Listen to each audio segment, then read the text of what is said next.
क्या आप जल्दी प्रेग्नेंट होना चाहते हो? कई महीनों की कोशिश के बावजूद भी हर महीने आपका टेस्ट नेगेटिव आ रहा है। तो आपके मन में भी होगा कि काश ऐसे कोई टिप्स आपको पता चले जिससे कि आपको प्रेग्नेंट होने में मदद हो। आजकल सोशल मीडिया पे इतनी सारी इंफॉर्मेशन है कि पेशेंट को खुद को पता नहीं चलता कि मैंने क्या फॉलो करना चाहिए, क्या साइंटिफिक है, क्या करेक्ट है, किसको इग्नोर करना चाहिए। तो आज इस वीडियो में मैं आपको ऐसे कुछ 10 टिप्स बताऊंगी जो आपको जल्दी प्रेग्नेंट होने में मदद करेंगे।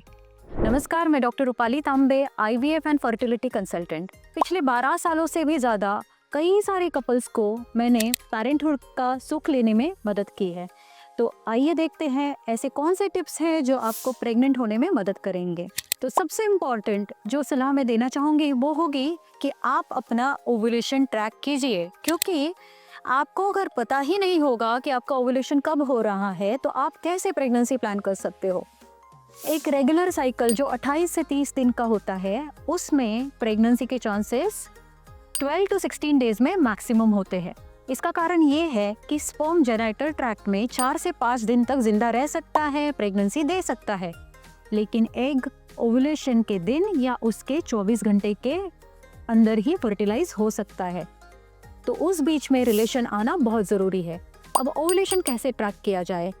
बहुत सारे नेचुरल मेथड्स होते हैं जिससे आप जान सकते हो कि आपका ओव्यूलेशन कब हो रहा है, और हर एक पेशेंट अलग होता है, उसकी सेंसिटिविटी अलग होती है। जैसे ओव्यूलेशन के दिन किसी किसी महिला के पेट में दर्द होता है, कोई लेडी ऐसी होती है उनको थोड़ा बहुत स्पॉटिंग भी हो सकता है, किसी का हल्का सा बॉडी टेम्परेचर बढ़ जाता है, किसी का वजाइनल डिस्चार्ज एग का जो वाइट होता है उस तरह चिपचिपा होता है। लेकिन आपके ऑब्जर्वेशन पे डिपेंड करता है कि नेचुरली आप ओव्यूलेशन पहचान पाओगे या नहीं। तो मार्केट में बहुत सारे ऐसे किट्स भी होते हैं जिससे आप ओव्यूलेशन ट्रैक कर सकते हो। तो आपके ओव्यूलेशन की जानकारी होना आपको बहुत ज़रूरी है। सो ओव्यूलेशन तो आपने जान लिया, उसको ट्रैक कर लिया, लेकिन रिलेशन कब बनाना है? तो बेसिकली जो भी आपका फर्टाइल पीरियड है, जैसे कि मैंने बताया कि ओव्यूलेशन के 4-5 दिन पहले और ओव्यूलेशन के 1 दिन बाद, ये आपका फर्टाइल विंडो होता है। तो हर रोज़ रिलेशन बनाना ज़रूरी है तो नहीं। उस दौरान आप अल्टरनेट डे भी रिलेशन रखते हो तो भी आपके प्रेग्नेंट होने के चांसेस काफ़ी बढ़ जाते हैं। The day of ovulation means जिस दिन ओव्यूलेशन हुआ है वो मैक्सिमम फर्टाइल डे होता है। उस दिन आपका एक बार भी रिलेशन आए तो भी आपके प्रेगनेंसी के चांसेस काफ़ी बढ़े हुए होते हैं। जब आप बहुत फोर्सफुली प्लान करते हो कि नहीं हर रोज़ या अल्टरनेट डे रिलेशन बनाना है, तो स्ट्रेस की वजह से कभी कभी परफॉर्मेंस नहीं हो पाता। तो इस वजह से आप स्ट्रेस मत लीजिए, आप बहुत रिलैक्स रहिए, और आपका ओव्यूलेशन के 1-2 दिन आगे पीछे भी रिलेशन आते हैं तो प्रेगनेंसी के चांसेस बढ़ जाते हैं। टीवी खरीदना है, मोबाइल खरीदना है, कार खरीदना है, आप क्या करते हो? यूट्यूब पे सर्च करते हो, आप एक्सपर्ट की एडवाइस लेते हो, जिसके पास है उसका ओपिनियन पूछते हो। आप यहाँ प्रेगनेंसी प्लान कर रहे हो, आपके घर में एक बेबी आने वाला है, तो ज़रूरी लगता है आपको कि आपने एक एक्सपर्ट की सलाह लेनी चाहिए। तो डेफिनेटली मैं रेकमेंड करूँगी, अगर आप प्रेगनेंसी प्लान कर रहे हो तो आपने एक गायनेकोलॉजिस्ट या एक फर्टिलिटी कंसल्टेंट की सलाह लेनी चाहिए, ताकि आप एक ऑप्टिमल हेल्थ में हो, आपका न्यूट्रिशनल स्टेटस अच्छा हो, आपको सही गाइडेंस हो डाइट के बारे में, और आपको अगर कोई न्यूट्रिशनल डेफिशिएंसी है, आपको कोई हार्मोनल प्रॉब्लम है, तो आपका बेबी आपके पेट में आने से पहले ही ये सारा करेक्ट हो जाए। एक एक्सपर्ट आपको सही सलाह देंगे, फॉलिक एसिड शुरू करेंगे, थायराइड की प्रॉब्लम है तो उसकी मेडिसिन शुरू होगी।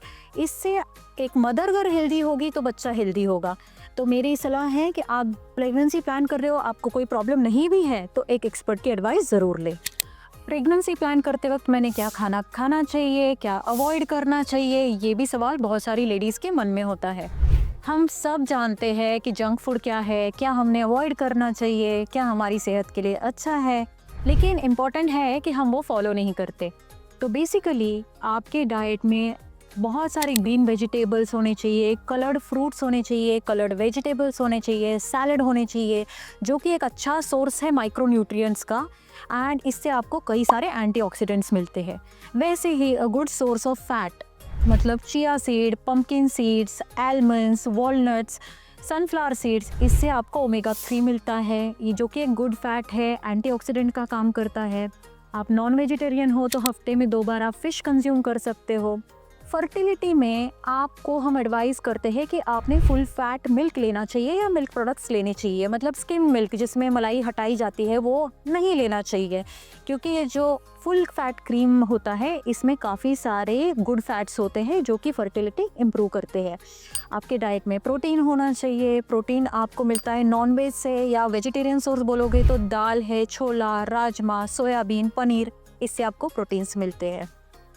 आपने अवॉइड करना चाहिए वो है जंक फूड, बहुत ज़्यादा मीठी चीज़ें, शुगरी फूड, डेजर्ट्स, इनको कोल्ड ड्रिंक्स, इनको आपने अवॉइड करना चाहिए। फोर्थ पॉइंट है एक्सरसाइज। बहुत सारी लड़कियां होती है जब प्रेगनेंसी प्लान करते हैं तो वो अपना सारा एक्सरसाइज बंद कर देती है, एज इफ़ कि एक्सरसाइज की वजह से उनके बच्चे को या एम्ब्रियो को कोई प्रॉब्लम होगी। तो ऐसा बिल्कुल नहीं है। आपका एम्ब्रियो अच्छा है, आपका यूट्रस अच्छा है, तो आपको प्रेगनेंसी ज़रूर रहेगा। आप अगर पहले से कोई एक्सरसाइज कर रहे हो तो आपने उसको कंटिन्यू करना ज़रूरी है। नाउ एक्सरसाइज हो सकती है योगा, एरोबिक्स, जुम्बा हो सकता है। आप वेट ट्रेनिंग कर रहे हो तो आप प्लीज़ कंटिन्यू कीजिएगा। आप कोई भी एक्सरसाइज नहीं कर रहे हो तो एटलीस्ट ब्रिस्क वॉकिंग से शुरू कीजिए, हल्का हल्का जॉगिंग कीजिए। एक्सरसाइज की वजह से हैप्पी हार्मोन्स रिलीज हो जाते हैं, आपका हार्मोनल इम्बैलेंस करेक्ट होने में मदद होती है। प्रेगनेंसी प्लान करना अपने आप में बहुत ज़्यादा स्ट्रेस होता है। हस्बैंड में को भी स्ट्रेस हो जाता है, लेडी को भी स्ट्रेस हो जाता है, फैमिली प्रेशर होता है, लेकिन स्ट्रेस की वजह से आपके प्रेगनेंसी के चांसेस ऑलमोस्ट 50% कम हो जाते हैं, क्योंकि प्रेगनेंसी ये खुद अपने आप में एक लेडी के बॉडी पे स्ट्रेस है। ऐसे में बॉडी और एक्स्ट्रा स्ट्रेस अवॉइड करना चाहती है तो बॉडी प्रेगनेंसी अवॉइड करती है। तो बेसिकली स्ट्रेस ये प्रेगनेंसी के लिए हार्मफुल होता है, तो आपने स्ट्रेस नहीं लेना चाहिए। ये बोलना आसान है लेकिन करना कैसे है ये कोई नहीं बताता। तो आपको अगर स्ट्रेस को एनकाउंटर करना है तो आपको रेगुलर योगा, एटलीस्ट 20 मिनट तक मेडिटेशन करना चाहिए, जिसकी वजह से एक हार्मोनल बैलेंस बना रहे और बॉडी प्रेगनेंसी के लिए ज़्यादा रिसेप्टिव हो। नाउ नेक्स्ट पॉइंट अगर प्रेगनेंसी के लिए मैं बताना चाहूँगी तो वो होगा एडिक्शन। एडिक्शन मतलब स्मोकिंग, टोबैको, अल्कोहल। इसका परसेंटेज काफ़ी मात्रा में बढ़ गया है। सिर्फ जेंट्स में नहीं तो लेडीज़ में भी ये परसेंटेज बहुत बढ़ गया है। एडिक्शन की वजह से बहुत एग क्वालिटी, स्पर्म क्वालिटी ख़राब होती है। एंडोमेट्रियम में जो ब्लड सप्लाई आ रहा है वो ब्लड वेसल कंस्ट्रिक्ट होके ब्लड सप्लाई भी कम हो जाता है। एम्ब्रियो की क्वालिटी जो बनने वाली है वो भी ख़राब हो जाती है। तो बेसिकली एडिक्शन से दूर रहना उतना ही इम्पॉर्टेंट है। तो आपको अगर कोई एडिक्शन है तो उसको बंद करना प्रेगनेंसी प्लानिंग करने से पहले ही बहुत ज़रूरी है। नाउ रिलेशन आपके जब आते हैं उसके बाद आपने लेटे रहना चाहिए, आपके कमर के नीचे तकिया लेनी चाहिए, पैर ऊपर रखने चाहिए। ये पूरी तरह एक मिथ है। ओके, ये इंफॉर्मेशन गलत इंफॉर्मेशन है, बिकॉज स्पर्म की अपनी खुद की मोटिलिटी होती है और जो हेल्दी स्पर्म होते हैं वो वजाइनल सर्वाइकल बैरियर क्रॉस करके अपने आप ही एग तक पहुंच जाते हैं। तो बेसिकली अगर स्पर्म हेल्दी है तो आपको पर्टिकुलर पोजीशन मेंटेन करनी चाहिए, ये गलत सलाह है। तो मेन इंपॉर्टेंट है कि आप रिलैक्स रहिए, ओवुलेशन के टाइम पे रिलेशन रखिए। पर्टिकुलर कोई पोजीशन से आपके प्रेगनेंसी के चांसेस नहीं बढ़ते। आपको ये भी नॉलेज होना चाहिए कि आपने मेडिकल हेल्प कब लेनी चाहिए, आपने ट्रीटमेंट कब स्टार्ट करना चाहिए। बहुत सारे पेशेंट होते हैं जो कि गैप ले लेते हैं, घर पे बैठ जाते हैं। उनको पता होता है कि अपने आप में खुद कुछ प्रॉब्लम है, जैसे स्पर्म काउंट बहुत कम होना, स्पर्म एब्सेंट होना, पॉलीसिस्टिक ओवरी, एंडोमेट्रियोसिस। तो ऐसे में आपने बहुत ज़्यादा टाइम नहीं वेस्ट करना चाहिए। अगर आपकी उम्र 30 साल से कम है, लेडी की उम्र, तो आप मैक्सिमम 1 ईयर तक नेचुरली ट्राई कीजिए। आपकी उम्र 35 साल तक है तो आप 6 महीने तक ट्राई कीजिए। और अगर आपकी उम्र 40 है तो आप इमीडिएटली किसी अच्छे फर्टिलिटी कंसल्टेंट से सलाह लीजिए और उनके डायरेक्शन के अनुसार आप ट्रीटमेंट शुरू कीजिए। सबसे इम्पॉर्टेंट एंड 10th पॉइंट है पॉजिटिव अप्रोच। आप अगर नेगेटिव हो आपके ट्रीटमेंट के प्रति तो फिर रिजल्ट्स कम हो जाते हैं। तो आप भले ही नेचुरली ट्राई कर रहे हो, आप ट्रीटमेंट ले रहे हो, आपने उस डॉक्टर पे विश्वास रखना, एक पॉजिटिव अप्रोच रखना आपके प्रेगनेंसी के चांसेस कई गुना बढ़ा देता है। तो आपको एक सही डॉक्टर चुनना, एक सही सेंटर पे इलाज करना उतना ही ज़रूरी है आपके सक्सेस के लिए। आपको ये इन्फॉर्मेशन अच्छी लगी, आपको लगा कि यूज़फुल है आपके लिए, तो आप ज़रूर इसको लाइक कीजिए, शेयर कीजिए, ताकि जो कपल्स नेचुरली कंसीव करना चाहते हो उनको हेल्प हो। और अगर आपके मन में कुछ डाउट है तो ज़रूर कमेंट कीजिए और इस चैनल को सब्सक्राइब कीजिए।